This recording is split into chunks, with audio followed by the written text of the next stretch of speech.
Sa Kanya galing ito. Kung bakit may misa tayo, sinunod na tayo. Destination sa Cathedral Imus. Kailan niya yung itinatag? destination namin, guys. Huling hapunan. Ano pat narinig natin ang salaysay doon sa huling hapunan, kung saan din hinugasan niya ang paa ng kanyang mga alagad. At sa huling bago tayo ng ating sarili sa Diyos, to renew ourselves to God. Bakit dapat nating pagsisihan ang ating mga kasalanan? Sapagkat ang ating mga kasalanan, ang kasalanan ng buong sangkatauhan, ang dahilan ng pag-aalay ng Panginoong Hesus ng kanyang sarili sa krus. Pagkatapos ng pagdiriwang bukas,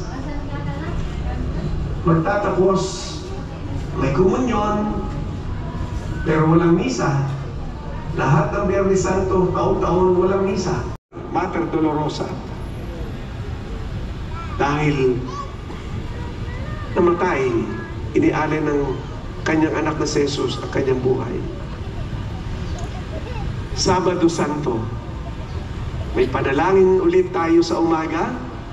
Walang misa sa umaga sa lahat ng simbahan. Walang pagdiriwang ng ibang mga sakramento bukas, at mula sa Sabado ng umaga, wala. Ang pagdiriwang ay sa gabi, na tinatawag na magdamagang pagdiriwang ng Pasko ng Pagkabuhay. Sa pagkaalam ko po ay 7:30 sa Sabado ng gabi ang ating Easter Vigil. Sisimulan natin ito diyan sa labas, kung saan papasbasan ang bagong apoy. At magdadala ng kandila ang lahat sa Sabado ng gabi para mula sa liwanag ni Kristo na siyang umawi sa dilim ng kasalanan ng kamatayan, tayo maging kabahagi ng kanyang muling pagkabuhay. Ang liwanag ni Kristo ay tanda ng kanyang tagumpay, tanda ng kanyang paglupig sa kadiliman ng kasalanan at kamatayan.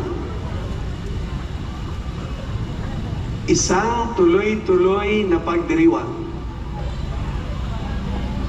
Maging doon sa pagbabasbas ng apoy, hindi magsisimula ang pagdiriwang ng sangalan ng Ama at ng Anak na Espiritu Santo. Wala.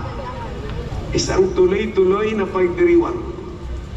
At ang final blessing nito ay sa Pasko ng Pagkabuhay, sa pagtatapos ng Easter Mass, Easter Celebration.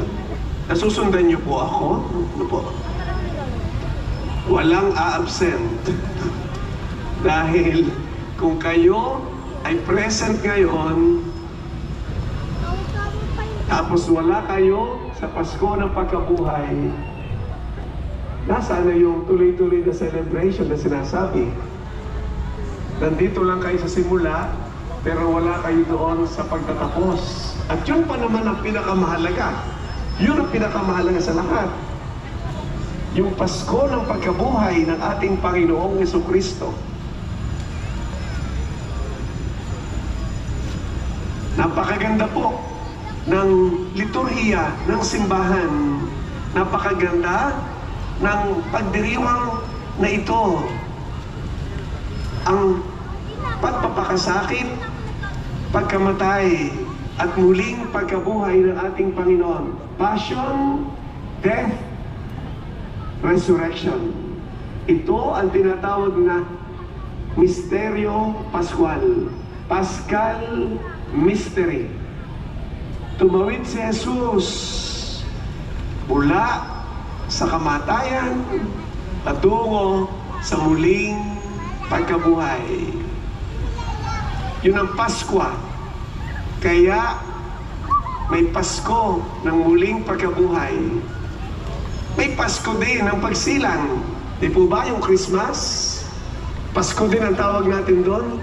Iba na ang pagtawid yun. Anong pagtawid yun?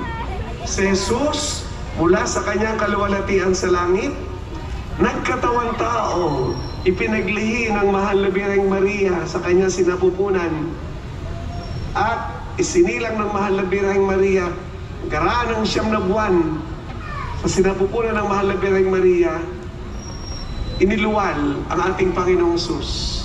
Pagtawid din po yun. Pasko, ang tawag din yun.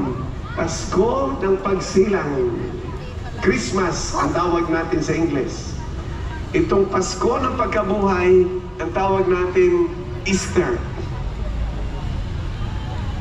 Dalawang mahalagang pagdiriwang para ating papurihan at ipagdangal ang ating. Hello guys, ito na yung pang-5 destination at tapos na kami. So ito lang yung kaya hanggang 5 day charges lang. Thank you for watching.